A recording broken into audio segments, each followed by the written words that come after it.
Bom dia, boa tarde, boa noite a todos. Meu nome é Rafael Duarte. E no vídeo de hoje eu vou analisar com vocês um tema que é de grande relevância para o universo das startups e que é objeto de diversos questionamentos com bastante frequência, que é a questão relativa ao contrato social e o acordo de cotistas. São sinônimos? Se não são sinônimos, quando que um incide? É possível ter apenas um deles? Então, essas questões, para começar, eu vou ter que analisar o surgimento da personalidade jurídica da pessoa jurídica, no caso da atividade da sociedade empresária. Para fazer essa análise, a gente precisa distinguir da pessoa natural da pessoa física. A pessoa natural, a pessoa física, ela surge com o nascimento com vida, que basicamente foi realizado o parto e a criança conseguiu respirar sozinha. A partir desse momento, ela é considerada nascida, ou seja, acontece no mundo dos fatos. E isso, depois, vai ser levado até a registro no registro civil das pessoas naturais. Só que mesmo que esse registro seja realizado 2 meses, 3 meses depois, esse registro ele não vai constar a data do nascimento na data do registro. Ele vai constar no momento em que a criança respirou sozinha, mesmo que seja 3 meses para trás. Tá? Essa distinção é importante. Por quê? Porque no caso da pessoa jurídica, ela é uma abstração. Ela tem muito mais forma do que matéria. Todas as coisas que a personalidade jurídica, que a pessoa jurídica ela titulariza, bens móveis, bens imóveis, uma cadeira, um carro, tudo isso são bens palpáveis que existem. Só que no caso da pessoa jurídica, ela em si não existe, ela tem apenas essas externalidades. Em virtude disso, a gente consegue perceber que, por ter mais forma, é muito mais exigido que haja um registro a partir do momento que seja considerada constituída. E isso é o que acontece na sociedade empresária. No caso da sociedade empresária mais comum para as startups, que é justamente a sociedade limitada, por conta da sua maior simplicidade, maior celeridade na adoção dos procedimentos e menor custo, essa sociedade, os atos constitutivos dela são um contrato social, que é o primeiro documento que eu gostaria de analisar com vocês.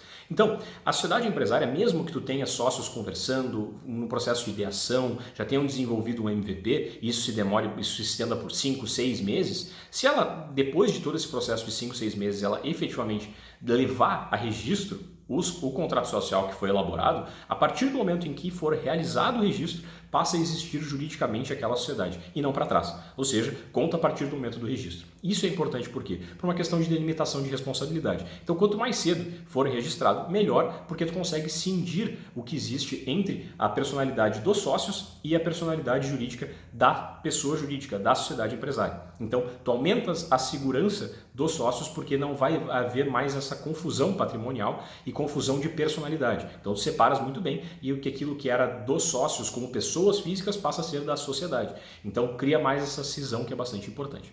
Só que, afastado isso, a gente tem que levar em consideração um ponto muito importante. O Código Civil, ele estabelece regras mínimas que constam no 997 do Código Civil, que são regras muito básicas para a sociedade empresária limitada, que vai ter que constar no contrato social. E isso também encontra amparo no Manual de Registro da Sociedade Limitada, que é do Departamento Nacional de Registro Empresarial e Integração, que faz com que, na regra geral, o contrato social padrão tenha entre 13 e 4 páginas. Só que esse contrato padrão, ele deixa de dispor uma série de questões de grande relevância para a sociedade empresarial. E por quê? Porque, na verdade, o foco do Código Civil é estabelecer regras mínimas, mas não entrar em detalhes, em minúcias, que sejam de interesse dos sócios e interesse, eventualmente, de investidores. E isso é um grande diferencial para conseguir utilizar o contrato social como um documento para demonstrar profissionalismo, demonstrar um nível superior de organização da sociedade empresária. Por quê? Porque o contrato social, como ele é registrado, ele fica aberto para conhecimento de terceiros.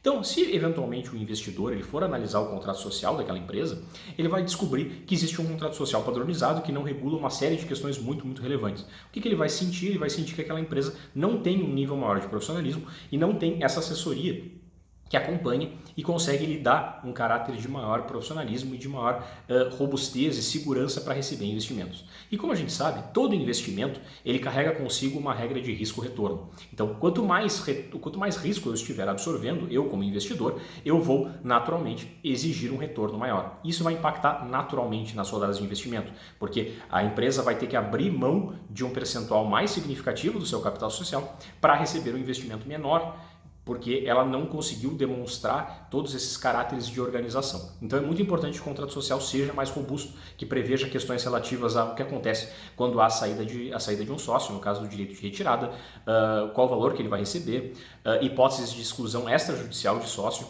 prevendo todo o procedimento, prevendo as hipóteses para ser realizada essa exclusão.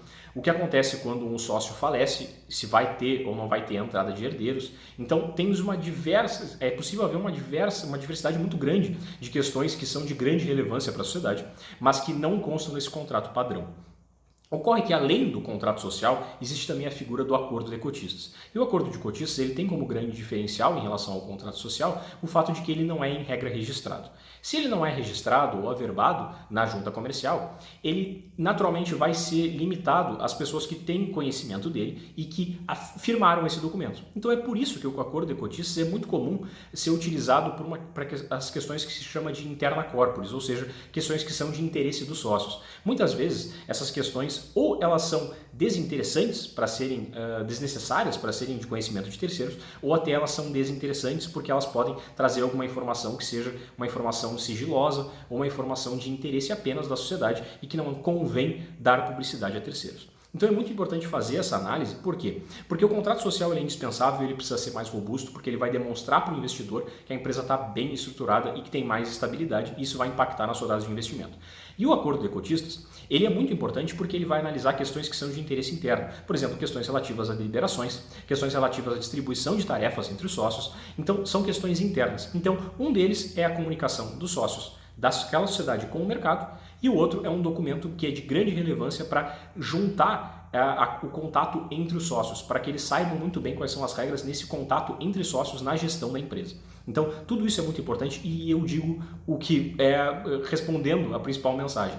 Os dois documentos são muito importantes, os dois precisam ser elaborados, apesar de que eles têm finalidades diferentes, mas eles precisam coexistir e, principalmente, eles precisam ser elaborados em conjunto para evitar que haja, eventualmente, contradições entre esses documentos, porque eles precisam estar estruturados num universo e numa estratégia harmônica para evitar essas incongruências internas. Tá bom? Espero ter conseguido analisar o tema com vocês e fico, como sempre, à disposição para sanar dúvidas e para receber comentários, para a gente poder trocar experiências, porque sempre é uma grande satisfação. Tá bom? Um grande abraço a todos, por favor, se cuidem e fico ao aguardo.